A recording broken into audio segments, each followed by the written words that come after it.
Aujourd'hui, je vais te faire un peu de lecture.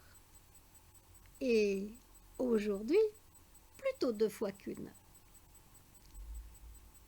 Aujourd'hui, c'est un petit peu particulier, car il y aura lecture dans un premier temps d'un poème, dans un deuxième temps d'un texte.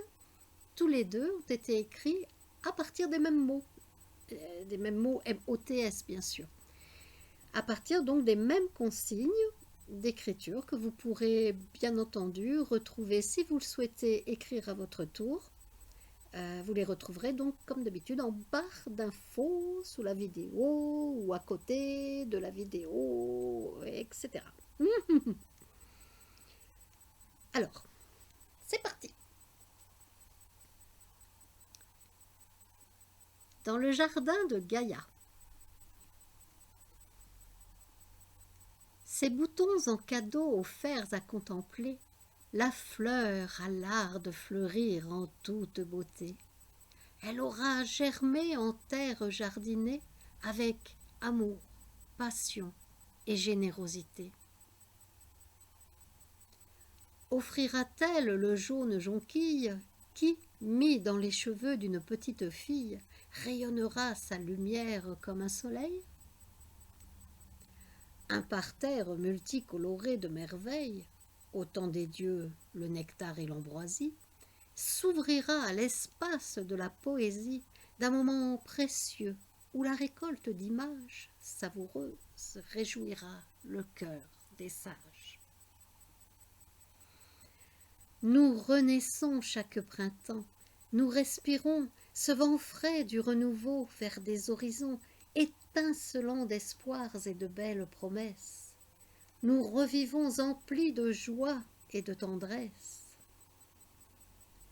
Nous plantons la semence de notre avenir par nos pensées, paroles, actions et nos rires. La sève élan de vie nous pousse à exprimer l'ultime forme d'art qui est de nous aimer. Soyons telle la fleur et offrons notre beauté et le tendre bourgeon de notre unicité. Poème écrit le 22 mars 2023. C'était dans le jardin de Gaïa.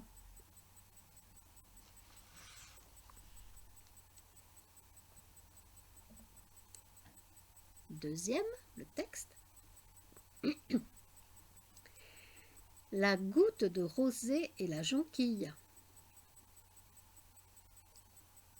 À l'aube naissante, une goutte de rosée perle sur l'ourlet velours d'une jonquille bien enracinée, fière et seule dans un jardin abandonné. Elle se sait fleur. La sève qui circule au-dedans de sa tige et la nourrit, la fait renaître de son bulbe enfoui sous la terre.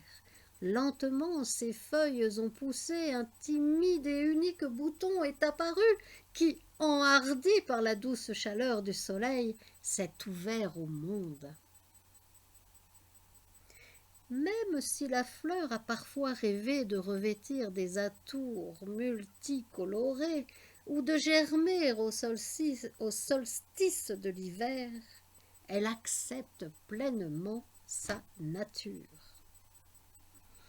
Elle se sait jonquille, elle offre le cadeau du jaune éclatant de ses pétales et fleurit avec le printemps.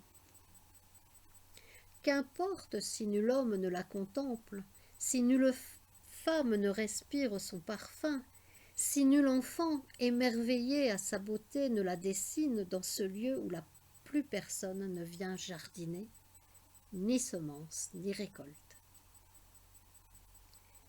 Chaque année, elle revit.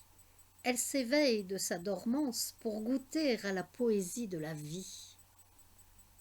Son existence réjouit les abeilles, les oiseaux, les fées qui lui prodiguent de tendres soins. Le soleil diffuse sa lumière arc-en-ciel au travers de la perle de rosée où se reflète tout entière la belle jonquille. La bulle glisse le long de l'ourlet, tombe à terre et se dissout dans les racines de la fleur. L'or, la jonquille scintille au jour nouveau.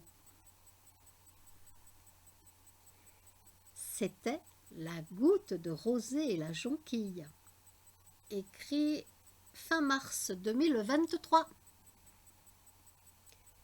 Donc, comme mentionné au début de la vidéo audio bien sûr, si vous souhaitez à votre tour écrire un poème, un texte comme vous le souhaitez, vous pourrez retrouver donc les consignes d'écriture sous la vidéo en barre d'infos. Je vous remercie de votre écoute, je vous remercie de votre attention et puis je vous souhaite une très belle journée ou bien une très bonne soirée. Merci.